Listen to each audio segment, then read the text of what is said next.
Hello guys, how are you doing? Welcome back to Mancity Unplugged, your very own Mancity fan channel. I hope all of you are doing really good and having a very lovely Wednesday. So the first thing is that, as you know, City have found out their Carabao Cup opponents. Um, it it it was the winner between. I mean, it is meant to be the winner between Crystal Palace and Bournemouth. So it was an extraordinary penalty shootout. I would say it ended 11-10 to Bournemouth. 11-10. But anyway, so we are going to face Bournemouth next week. That is after the Wolves game. We'll talk about it a bit later. But the first thing is it's just a build up to the Wolves game, which is seeming nearer day by day, and it's also seeming nearer and daunting because we haven't signed any defensive reinforcements. I genuinely thought that at least there would be some movement on our side in a quest to sign a defensive reinforcement, but no, the only moment has been that we have maybe made a bid of 85 million pounds around that, uh, for for Jose Jimenez, and that too a few outlets are saying yes, but one of the reputed outlet in Spain is saying the bid has not been made. I mean, there's a bit of confusion over that as well. But Manchester Evening News, most importantly, is saying that City are all in and looking for alternatives to Kalidou Koulibaly, beat Upamecano or beat Jose Jimenez. And Koulibaly, interestingly, today was saying that he is not sure whether he'll stay at Napoli or he'll really come to Man City. There's just confusion all around. And then we also have to start the game.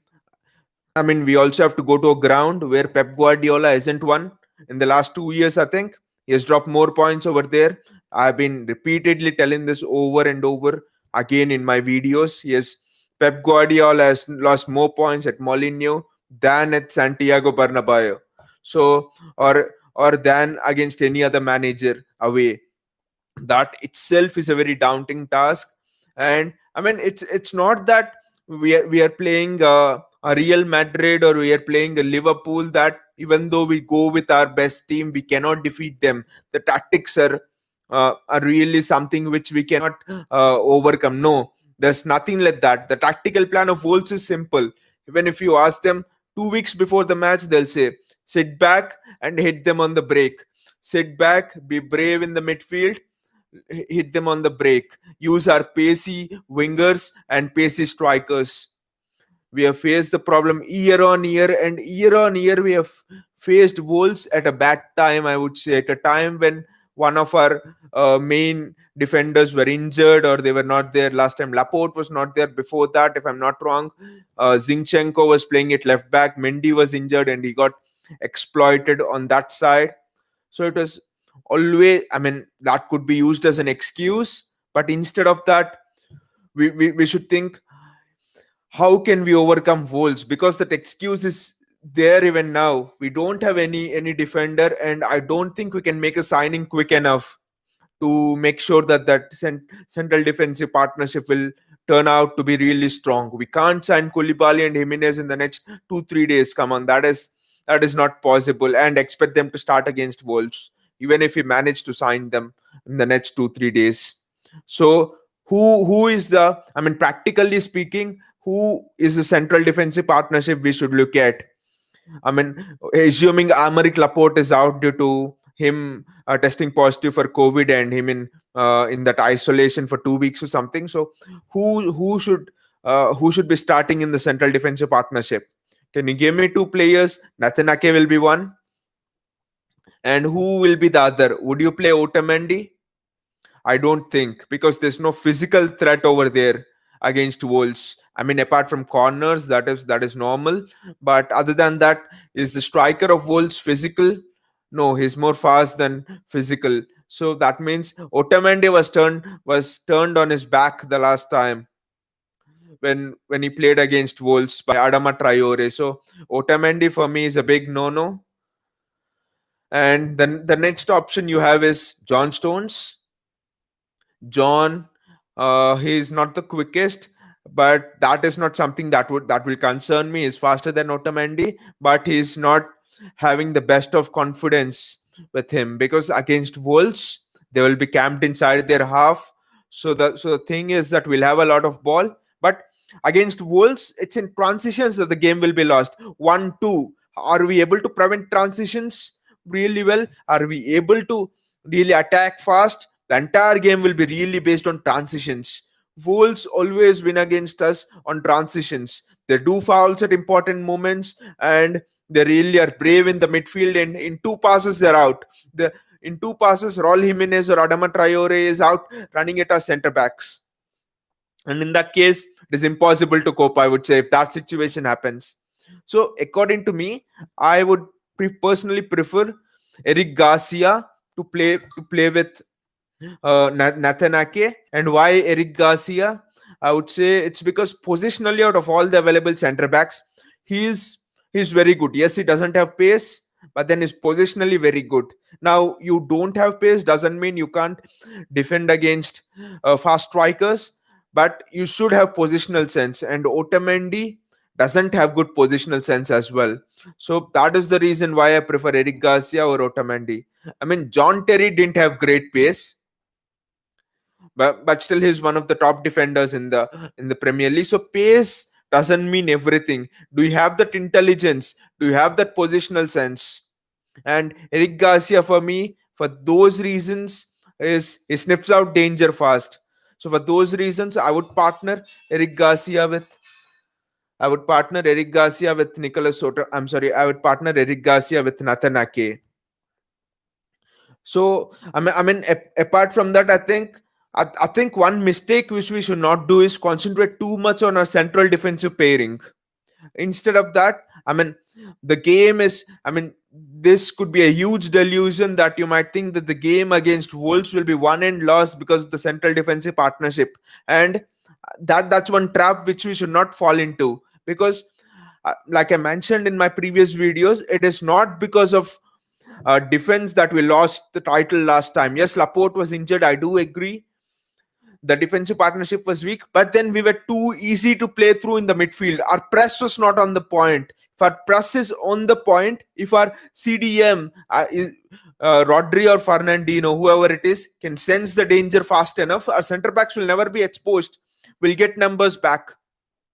It's about seeing in the transitions, how can I make sure that my center backs are not exposed in the transitions. How can I make sure that I foul the opposition player before he creates danger in those transitions? Am I able to really affect the play, take those fouls for my team? I think that is what we have been missing last season, especially with the absence of Fernandinho in midfield. That's why I didn't mention Fernandinho as an option to partner Nathan Ake. I think, especially for this Wolves game, it's really crucial that Fernandinho is there in the central defensive midfield, because he knows when to stop the tempo of the play, when to control the tempo of the play, when to make sure that Raul Jimenez is not allowed to travel with the ball, when to just foul him, those sneaky fouls and all of that. That's really important. That's what we have been missing from Rodri. And also another thing is switch of play against Wolves when they defend compactly in that five at the back, because they are going to play that 3-5-2 or 3-4-3 system. So they're going to compact defend with a compact five at the back, and then three in the midfield, or four in the midfield. So how do you break that? By switching the play very fast from to either wings, and Rodri hasn't been able to do that previously in the previous season, and Fernandinho is a master of that. Laporte is a master of that, and Nathan Ake also switches the play really well. So I think we need to switch the play well, and we need to make sure that we don't allow Wolves to play through our press well. We don't allow the midfield of Wolves to get those two passes easily. We need to set traps, and we need to go as a team all at once. Because in the last season, also there were glimpses, especially when we lost against Norwich and we lost against Wolves. There were glimpses that we didn't press together as a team. What we did is five players going and the others were not going. There was a sense of lethargicness, there was a sense of laziness, I would say, in the team. Maybe it was they were drained of energy or what, or something like that, especially due to the exploits of the previous season. I mean, due to the exploits of 2 seasons before, when we really were in that marathon race against Liverpool and won it, you could say they were drained. But with the addition of uh, fresh personnel, especially Ferran Torres and also Nathan Ake, I expect us to be more energetic, and Phil Foden coming in instead of David Silva, a rejuvenated Kevin De Bruyne, an Aguero who is fresh from injury, Raheem Sterling who is looking to prove what he is to himself more than anyone else, especially after he has made that miss against Lyon. So we have players who are really motivated, who really want to give it everything. I hope that it translates on the field and they really play with that energy and enthusiasm. Because I think more than the center back partnership, it's who plays in the midfield. That is going to be the crucial factor which will decide the game against Wolves. I think because you have Adama Traore on one side and you have Neto or Podence on the other side. So that means that you need to be you need to be intelligent in your positional sense, when to burn your pace, especially when you're a defender or when you're a central defensive midfielder. So that is something which which we should really look to strengthen the midfield. Who's going to start? For me, it's Fernandinho, Kevin De Bruyne, and Phil Foden, or it could be Bernardo Silva. I don't mind either Phil Foden or Bernardo Silva, but Bernardo Silva, I think somehow has more engine than Phil Foden, but then Phil Foden has that sense to get in the box, just like Gundogan. So I wouldn't mind either of them. And now at left back, I really hope Benjamin Mendy has found his bearings and he really gets everything right, because one mistake and wolves will hunt you down more mercilessly than than a cheetah on a prowl. So the last thing you want is to go 1-0 down against wolves. They'll be sitting back the entire game, and they're really masters at defending that 1-0 lead. That's what we don't want. And especially it's the first game of the season. You lose it, alarm bells start ringing, or even if you draw it, alarm bells start ringing in the entire camp, and Liverpool keep on winning. That self doubt tends to just creep in. You tend to doubt yourself. Oh, is it possible? Can we hunt down, or will it be the same old, same old? Will it again be us going down the same route of fighting for second and third this time? Not not being able to chase Liverpool. No, we don't want those doubts coming in. We want to give everything against Wolves. And and another important reason why we didn't win against Wolves last time was ruthlessness. We went 1-0 up, I think, at the Molineux, and then lost 3-1, I think. Sterling gets a red card. We missed a load of chances, really. We have to be more ruthless. We saw this numerous times, time and again. In the Champions League against Real Madrid, we were not ruthless, but we were spared the blushes because even Madrid didn't create much chances. We were not ruthless against Lyon and paid the price. We were not ruthless last season against Norwich, paid the price. Norwich celebrated like there was no tomorrow after defeating us. So you could imagine how it went. We were not ruthless against Spurs last season. 30 shots to Spurs 3 shots, and we lost the game 3-1 or 2-1. Lack of ruthlessness is something which we should not tolerate at all, because the value of creating each chance, how much De Bruyne and Bernardo Silva or De Bruyne or Phil Foden struggle to create those chances. And as wingers, as strikers, you can't afford to just ponder them thinking De Bruyne will create again and again and again. If Sterling took all the chances which De Bruyne created last season, he would have just scored 35 goals in the Premier League alone. He would have Messi like numbers for the total season. But no, even if you're giving tap ins, I don't take them. What will De Bruyne do? He can't put the ball in the net, right? He's a midfielder and is not a striker or a forward. I just want This is not criticism of Sterling, but it is a message to Sterling that from all our fans, from the entire Man City community, that you need to be more ruthless. There's no excuses. I mean, and another thing I want to tell Sterling is that don't be afraid to take your shots. Do take your shots as quickly as possible. I'm sorry there was a little bit of a lag in the video. I think I'm really sorry for that. But to Sterling, one of my key messages would be please take your shots. Do not be afraid. Against Real Madrid, what we have seen is that he's afraid to kick. He's always looking for someone to pass to. He's not able to take on that responsibility. Come on, Sterling. Come on, Raheem. You can go. You can take it on. It doesn't matter if you miss it. But the ultimate mistake is being afraid to take it on. Would you be able to sleep well? No. I'm pretty confident that in your dreams you'll always ask yourself the question, why? Why was I afraid to take that shot on? Am I not capable? I'm an elite level footballer now. I'm one of the best wingers in the league, but still, why am I afraid to take the shots on? So, Raheem Sterling, especially inside the box, he goes one on one with the keeper. Show the eyes to the keeper and go with such confidence. Even if you miss, you'll appreciate that you went into it with such confidence. That's what Sterling should do, and all our strikers should do. I mean, I'll not have much to say to someone like a Sergio Aguero. He's more ruthless than a hungry lion on a prowl. I mean, so I do wish that we get the midfield right and Pep Guardiola doesn't go too conservative like he went against Napoli. And I think playing one CDM and Fernandinho is enough. If you play Rodri, then you have to play two CDMs and sacrifice the creativity up front. But I think Wolves is a team, sit back, very compact, leave no spaces. So I think we need two creators just to make sure that gaps appear in them, just to make sure that we shuffle them quite a lot and we don't get tense. 80 minutes gone, 0-0 or Wolves 1-0 up. The last thing we want is ending up in such a situation. So, I mean, apart from that, in the transfer window, there's not been much movement. As you say, Koulibaly's transfer is lingering up and down. As I said, I only believe that it will happen. Only I only give it a chance of 30 percentage of the 30 to 40 percentage of the deal happening because it seems really complicated. The player is not forcing the move. That is what the only way this deal will be done shortly is Koulibaly forces the move.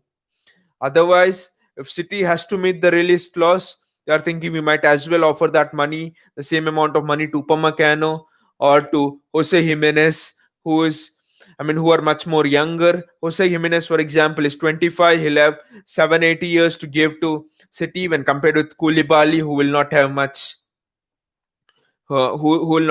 time. Mostly he'll have 3-4 years to give to City and not more than that. So I think if Napoli is demanding us to meet the release clause, meet that asking price for Koulibaly, I think we can even offer 95 million pounds to Jose Jimenez and get him. He's a much longer, much future prospect, I would say. He offers us much more viability in terms of future and resale value if at any point of time we want to sell him. He offers uh, he offers the fact that he's just getting into his prime now, Jose Jimenez, but Koulibaly, 29, might be he would just have 2 or 3 more years at the most of his prime left. And also, Jimenez is a really good tackler, which makes him the perfect fit, and is really good one-on-one situations, which makes the perfect fit for Man City. So apart from in the transfer window, there's not been much news. Like you have said, it's just the things about Jose Jimenez being the bid for Jose Jimenez being debated about. There's not much movement. I hope there will be quite a lot movement, especially towards this weekend, as far as City is concerned in the transfer window. And the positive news is that Riyad Mahrez, who has been diagnosed with corona positive, has returned to training. So I just think that that's a really good news. Although I think he might just not make it for the game against Wolves because he has just joined training today, and there's no news of Laporte joining the training as yet. And if there are any more developments on the transfer window front and also in the build up to the match related to Wolves, will be right back.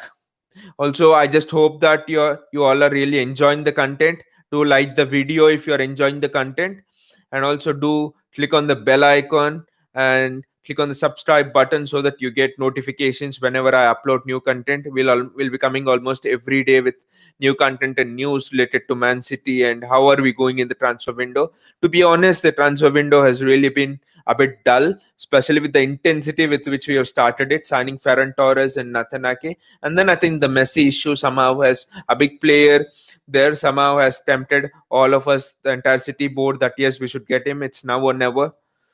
And then we have lost all the focus, and then deal for Koulibaly is now not being done at the right time so that he could start that first match against City, and we are looking for alternatives as well. And that's good, because the last thing we would want is Koulibaly doesn't sign and we end up in the same situation like losing Harry Maguire and Van Dijk. So it's good that City is looking for alternatives. So let's see how the transfer window goes, and have a nice evening or a good night, depending on whichever part of the world, or a good morning, depending on whichever part of the world you're watching from. And take care and have a nice day. Bye.